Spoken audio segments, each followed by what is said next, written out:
주님의 갑작스러운 방문. 누가복음 12장 40절. 주님 오실 때까지. 그리스도의 사역자들이 갖추어야 할 가장 중요한 덕목 중 하나는 언제든 주님을 뵐 준비를 하는 것입니다. 그런데 이런 자세를 갖고 사는 것이 쉽지 않습니다. 본문은 신랑을 기다리고 있는 신부의 비유를 들어 예수님이 하시는 말씀입니다. 신랑을 기다리는 신부가 혹시라도 기름이 떨어지지 않도록 준비하는 것처럼 우리도 주님을 맞이하기 위해 준비해야 합니다. 예수님께서는 우리가 기대할 때 오시는 일이 거의 없습니다. 그분은 우리가 가장 기대하지 않을 때 나타나십니다. 그리고 우리 입장에서 논리적으로 볼 때 그분이 오실 시기가 전혀 아닌 때 오십니다. 이는 오로지 주님의 오심을 준비하고 기다리는 사역자가 되어야 가장 충성스러운 일꾼이 될 수 있기 때문입니다. 예측할 수 없는 삶이 우리를 가장 민감하고 깨어있게 만듭니다.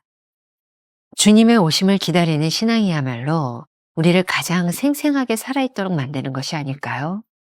준비된 자만이 기회를 놓치지 않습니다.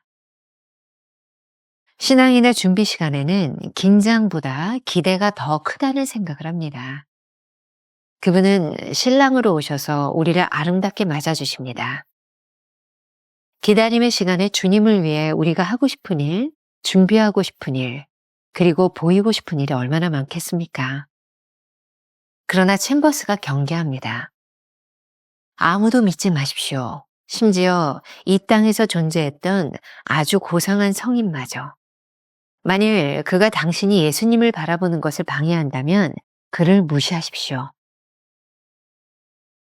이 말은 여러 가지로 해석이 가능합니다. 훌륭한 종교 지도자들을 따라가다 주님의 모습을 놓치는 것이 가장 위험합니다. 하나님을 섬기는 성직자, 말씀을 전하는 설교자, 의로운 일을 행하는 사역자들로 인해 주님의 모습이 가려서 보이지 않는 경우가 허다합니다.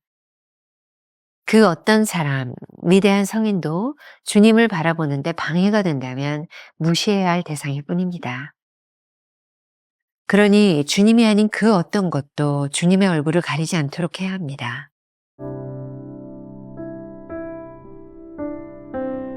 갑작스러운 주님의 방문에 당황하지 않으려면 주님의 얼굴을 바라보는데 방해가 되는 모든 것을 무시해야 합니다.